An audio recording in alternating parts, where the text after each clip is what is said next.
YouTube, what's up guys? Welcome back to the channel. It's me, it's Mitch. We're gonna be installing a Toyota Celica alternator. I'm gonna show you guys how to do it. Here's a sign if you're probably gonna need to do this. Come over to your car. If you tried to start your car and the battery light, the car doesn't start, it cranks, it doesn't start, and the battery light stays on, like right over here, then you're probably gonna have that issue. So you try to start the car. Oh, well now it works. So yesterday the car, it did not start. Today it did. But I do have a little battery tester here, or alternator tester. It's at 12.5. And so I think it's running off the battery power of the actual battery. And the light didn't come back on, but yesterday the light was on. So that being said, it should be at 14.4. And then the battery, I did get an aftermarket replacement that was tested, and it says that it's going to be running at, let's see here, 14.48, which is good. So, and then the car's kind of hunting now too. It seems that the load is just too low. So 12 seems too low, but let's turn off some of the electrical components, see if it climbs back up. So it did come back up to 13.9, which is in the okay range. Let's see if the car turns off and starts again. That was one of the things that I had yesterday. So we turned the car off. Okay, we're gonna try to put the car back in. And yesterday it didn't want to start and then the light stayed on. So we'll see. Oh, there it goes. Oh, and then it died. And then the battery light did turn on right there. So let's see if it'll go now. We'll wait a second. Oh, it's going. But it should be higher. It does have a newish battery, 2023. Yeah, 13.9. The FRS. It's 14.58 or 14.5, so way better. I do want an Ultima battery for the Celica. It's something that's around, dude. It's kind of expensive, so we're gonna go back over to the other car and replace the alternator. Another thing you may notice is, I'm pretty sure this is the issue. Obviously, you just saw from the FRS the 14.5 versus a 13.9. There's a smell, and it smells like burning wires. That's usually an alternator. Alternators go between 80,000 and 150,000. I'm pretty sure this one has 160, 170,000. So that being said, let's pull it off. Okay, since my car is turboed, you will have to move this charge pipe. I might be able to get the there's a tensioner pulley right there. I might be able to get that off right there. It's a 19 millimeter. I'll put the ratchet on it without removing the back charge pipe, which I hope. But I did remove the front one. Again, what we're trying to do is get to this guy right here. You're gonna have to remove the serpentine belt so that, and we'll pull that forward so that you can slide this off. And I do have an MWR pulley on here. There's gonna be a ground 10 millimeter here. There's gonna be a 12 here that connects it on the top. And then I believe there's a 12 down there, a 10 right here, and then a clip. So let's actually start by undoing the wires. So that'll come up right here. We'll do this 10. And there is an extra bracket. Interesting. I didn't know that the later models had another bracket. So I use a 19 millimeter and then a cheater wrench where I use 2 bars. It's actually not even a cheater bar. You should purchase the serpentine remover. You should just have one. I still have never bought one, and I've just always done this, but you'll probably slip and bust a knuckle. Anyways, that being said, the serpentine belt's held there with this flathead screwdriver, and then the alternator is ready to come out. I do have an MWR pulley, and I think the serpentine belt's still good. So what we're gonna do is do 12 here, and then 12 low and 12 up, and it should just come right out. Okay, the original alternator with the Denso one with the Toyota with the MWR pulley is ready to come out. We had the lower 14, upper 12. Where do those go, Mitch? They're right here. See this? Really simple. And then this one's up here. We have the front 10 millimeter, the power source, the extra ground, and then the top bracket, which I just don't remember that at all. I don't know if the other one has it. It doesn't even have it. Yeah, that's a weird, I don't know. I don't recall this. It must have been for that air injection system. Okay, that being said, we can literally it'll just come out right now. So I'm gonna yank it out. Okay, old versus new. This is an MWR pulley. It is about $70. I think it's weighted.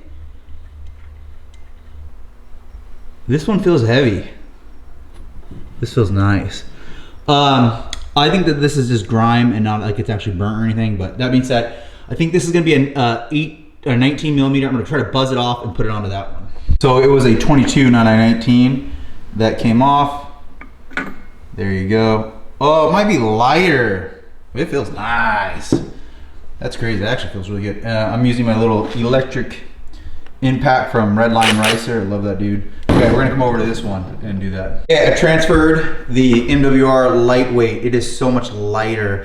Adds 4 horsepower, I think 2 to 4 horsepower, which is cool. It's just unsprung. It's just much lighter. This weighs a lot more, and the pulley is smaller. Interesting, literally in diameter. So I'm not sure if that has anything to do with it. We're ready to now put that back in. So we're gonna start with the lower one, put a little bit of WD-40 on here, slide that on, slide the lower one, put the back one, and reinstall. And hopefully, when we start the car back up, we're getting like a 14.5, 14.4, 14.3, anything above like a 12 to 13-ish, I'm gonna be happy. So we have the 12 and the 14 on. The serpentine belt back on, it slid back on. The 22 millimeter MWR pulley, the 19 millimeter tensioner has been back on. What did I use the hammer for? I tapped the old alternator out. Now we're gonna connect the wiring and button it back up and make sure we do all the wiring, and I'll go over that. Yeah, it's still hunting, but it does put out more. Oh, that's crazy. Actually, oh, hold on, let's go back. I'll turn all the air conditioning on, and it was just doing 14 something. So that said 13 right there, but let's turn all this off, turn all the electrical things off. And I don't know why it's hunting, but it was just at 14 something. Yeah, there we go, 14. Ah, see, it's not that much better. Maybe it could be the battery. It might be the battery. But I'm glad I did it. Obviously it was lower. I'm gonna try to drive the car a little bit. So that's what I'm doing next. I did connect right here the positive, the electrical component, and then a ground right there. So, and then I did reconnect the. I wish I wasn't hunting. I did reconnect the AC compressor. Okay, we do have the new alternator. It is working. I did rerun this test, and now it's saying to replace the battery. I'm really happy that I did do a new alternator. I know for a fact that that was really old and bad, so I'm glad I did do that. This is how to. Let me go and grab that off of my battery. Okay, this just turned into the best video ever. So I've been driving like this with the fuel pressure regulator since I pretty much had the car in an underpowered OEM fuel pump. It is the fastest beast to the knees now. I'm super happy. I am so happy. Let me go on and do a little bit highway power. It's crazy. I mean, it's so fun. I'm so happy.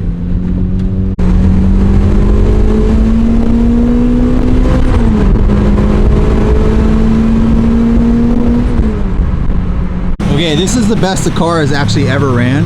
So what we installed was a new fuel pressure regulator. I actually redid that OEM one. In this video, we did do the alternator, but truth be honest, the one thing that fixed the car, that made the car run the best, crazy, I cannot believe it, but was a fuel pressure regulator. So the fuel was inconsistent and was not working at all, but now it has the AEM 340 liters per minute fuel pump, which it's very happy with. Has the turbokits.com. I'm gonna get this re-dynoed. I bet this is gonna be I bet it'll be 300 crank horsepower now. I'm really happy with how fast it is. It's amazing, completely different. I'll show you underneath the hood what we did one more time. In this video, we did do the alternator. It's actually really visible. It's right here. It looks nice and clean and neat and new. But that wasn't the fix with the car. The car was the fuel pressure regulator. Again, I haven't put the back seats back in yet. So the car's still missing the back seats, but that's the fuel pressure that we did, and it's super happy. So a lot of work, amazing. What an amazing thing. Now I can do a lot of content with this. Again, I'm really happy. This was very difficult. I need to make a video just about like if your car is having these issues, because I replaced way too much stuff without finding the issue. And believe it or not, it was a fuel pressure regulator. Highly recommend doing OEM stuff. And that's funny because in this video I use an aftermarket alternator, but do it the hard, or do it like the cheap way, and then you're probably gonna have to do it the right way the second time, because that OEM fuel pressure regulator fixed my car. I'm so happy. but it's idling amazing. It's super happy. It starts right up. It's crazy fast. So yeah. Make sure to like, subscribe, swingmymidshort.com. We'll be back with a lot more content. I'll probably take this thing to the drag strip. It shifts so good now because everything's about the car feels so much better. But I highly recommend you guys doing a turbo kit like this. Follow the videos. You can do it on the 1CZ and on the 2CZ. It is so much more fun. You're gonna have these little issues, but we can come together like as a community and we'll help solve the problems together. So again, it wasn't the alternator, it wasn't the battery. What the issue was is the fuel pressure regulator, but the car has a lot of new good stuff on it now. Like, subscribe, swing by my website, MidShort.com, pick up some stuff for your Celica. See you on the next video.